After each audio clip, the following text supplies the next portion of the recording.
जय श्री राम, ये नारा पूरी दुनिया में गूंज रहा है। इतना वार्म वेलकम, इतना वार्म वेलकम। मैं तो आई स्वेयर, मैं तो अल्लाह की कसम इतना मतलब ब्लश करने लगती हूँ और इतनी खुश हो जाती हूँ कि मेरे चेहरे वेरे से चमकने लगते हैं कि भाई मेरे भारत के प्रधानमंत्री जब मुस्लिम मुल्कों में जाते हैं तो उन्हें सर मत्थे बिठाया जाता है, उन्हें पलकों पे बिठाया जाता है। 17,50,000 साल पुराना तो हिंदू धर्म ही है ना।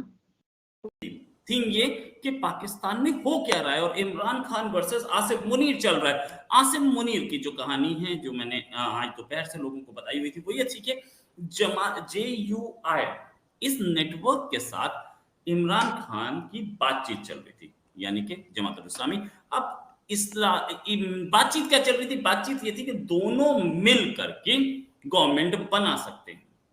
JUI, इमरान खान, इन दोनों के बीच में और लोग भी थे। उन्होंने अपना जो हाथ है बहुत पहले खेल दिया। ये समझे कि हमारे पास इतना नंबर है कि हम वेस्ट की धज्जियां उड़ा देंगे, इंट बजा देंगे। लेकिन ये भी मैं बड़े अरसे से आपको कहता चला आ रहा हूँ कि कोई भी इतनी अच्छी जो सिविलाइजेशन होती है वो आराम से अपनी हार तस्लीम नहीं कर लेती। ऐसे नहीं होगा कि ये बस ये जो 8-9% इनकी पॉपुलेशन जिसके ऊपर ये इतना आते हैं और उसके ऊपर दंगे फसाद करते हैं और उनकी सिविलाइजेशन को चैलेंज करते हैं और तरह तरह की हरकतें करते हैं, तो ऐसा नहीं होगा कि वो कुछ भी नहीं होगा, आगे से रिएक्शन। वो बात कर रहे हैं, JUI फे से बात कर रहे हैं, लेकिन फिर भी लोगों का आर्ग्यूमेंट ये है कि ये मुल्क इसलिए बर्बाद हुआ कि जिन लोगों को हमने चूज़ किया इस इलेक्शन में उनको आने नहीं दिया जा रहा, इसीलिए डेमोक्रेसी को बहुत बड़ा ख़तरा है।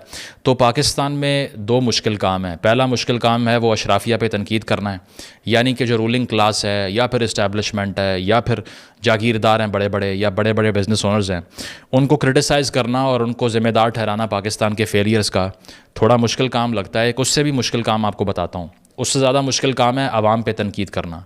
क्योंकि जब आप मैस को क्रिटिक करते हैं, जब आप आवाम को तनकीद का निशाना बनाते हैं, तो फिर वो वायलेंटली आपको अपोज़ करती है और इसके बाद आपको वैलिडेशन भी नहीं मिलती और इसके बाद वो आपकी राय से मुत्तफ़िक नहीं होते। और बहुत से लोगों का सबसे डीप जो फियर होता है वो यही होता है कि सोशली आइसोलेट ना हो जाएं।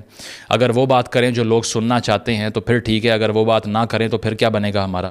जीरो। अब आप सोच सकते हैं कि ये मनोसलवा देंगे आपको आके? क्या है इनके पास गीदड़ सिंगी? वही अल्फाज, वही बातें, वही ख्वाब, वही तासुरात, वही जुमले, वही तकरीरें। हम ये कर देंगे, हम नौकरियां दे देंगे, हम घर दे देंगे। What the hell is this? क्या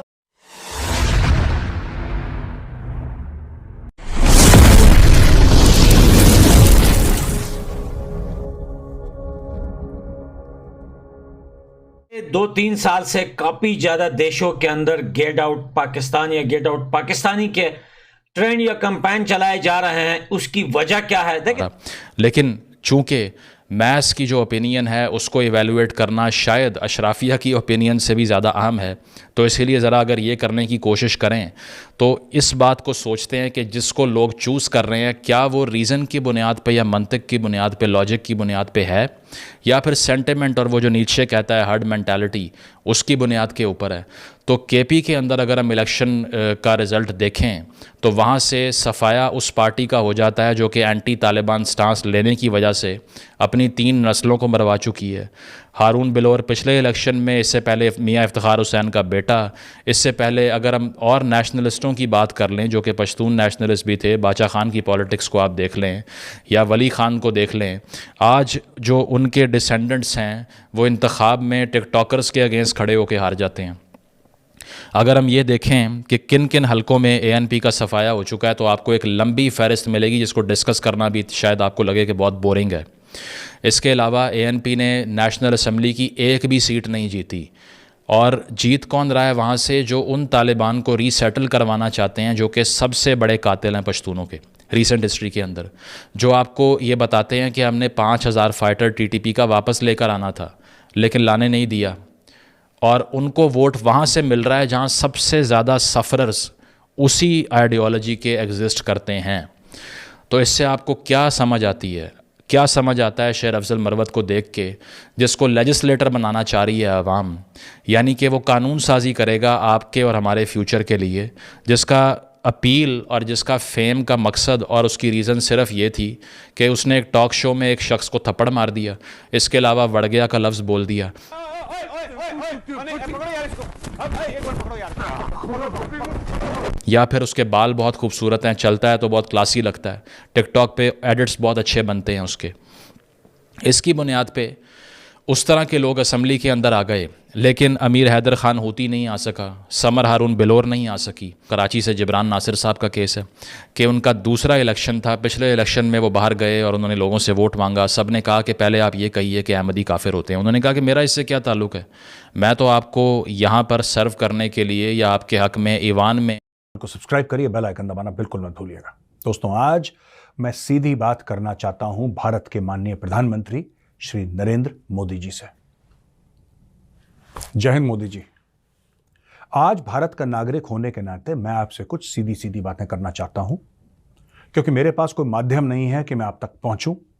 मेरे पास ऐसा कोई माध्यम नहीं है कि मैं आपके सामने बैठकर अपनी बात रखूं, और मुझे यह भी श्योरिटी नहीं है, यह भी गारंटी नहीं है कि आप ये वीडियो देखेंगे भी नहीं। मैं मान के चल रहा हूं कि 99.9% ये चांसेस हैं कि वीडियो आपकी नजर से गुजरे ही ना। और ठीक है, लेकिन मेरे मन में शांति होनी चाहिए कि मैंने आपसे बात कह दी, बाकी ऊपर वाला जाने। सर, ये जो किसान आंदोलन चल रहा है, इसमें मैंने कई चीजें देखी हैं, और मैं ये कहना चाहता हूं कि ये किसान आंदोलन है ही नहीं। और मैं ये बात आपसे कहना चाहता हूं, आप क्या मानते हैं नहीं मानते मुझे नहीं पता, आपकी मेरी आज तक बात नहीं हुई किसी भी मैटर पे। लेकिन सर, ये किसान नहीं है कम से कम, और मैं आपको 5 कारण भी दूंगा ऐसा मैं क्यों समझता हूं कि ये किसान नहीं है। मैं विद प्रूफ, विद लॉजिक मैं यहां पे कुछ बातें रखना चाहता हूं। दूसरी चीज, जो आपके खिलाफ नफरत है, आपके खिलाफ नफरत ये क्यों है? पंजाब में कुछ जगह, पर ज्यादातर जो विदेश में खालिस्तानी रहते हैं, मुझे आज तक यह समझ में नहीं आया कि आपसे नफरत क्यों करते हैं। यह बात करते हैं ऑपरेशन ब्लू स्टार की 1984 में आप तो कहीं भी नहीं थे। 1984 में आपका किसी ने नाम नहीं सुना था। संघ वाले जानते होंगे आपका नाम, लेकिन आप कोई पावर स्ट्रक्चर में नहीं थे। ना आप एमएलए थे, ना आप एमपी थे, ना आप चीफ मिनिस्टर थे, ना आप प्राइम मिनिस्टर थे। आपके हाथ में तो कुछ था ही नहीं, आपको कोई जानता नहीं था 1984 में। 1984 में ऑपरेशन ब्लू स्टार किसने करवाया? मैं उधर नहीं जा रहा, सही करवाया गलत करवाया बात की बात है, दैट्स अ सेपरेट मैटर। आपने नहीं करवाया, लेकिन आपके खिलाफ इतनी नफरत क्यों? आपने हर समय सिख धर्म को पूरी इज्जत दी, और आप उतनी ही इज्जत सिख धर्म को देते हैं जितनी आप हिंदू धर्म को देते हैं। आप गुरुद्वारा साहब जाते हैं, आपने गुरुद्वारा साहब में मत्था टेका है, आपने गुरु ग्रंथ साहब के सामने मत्था टेका है, आपने सर पे पगड़ी पहनी है, आपने सब कुछ करा है जो एक आस्थावान व्यक्ति को गुरुद्वारा साहब में करना चाहिए। फिर आपके खिलाफ नफरत क्यों?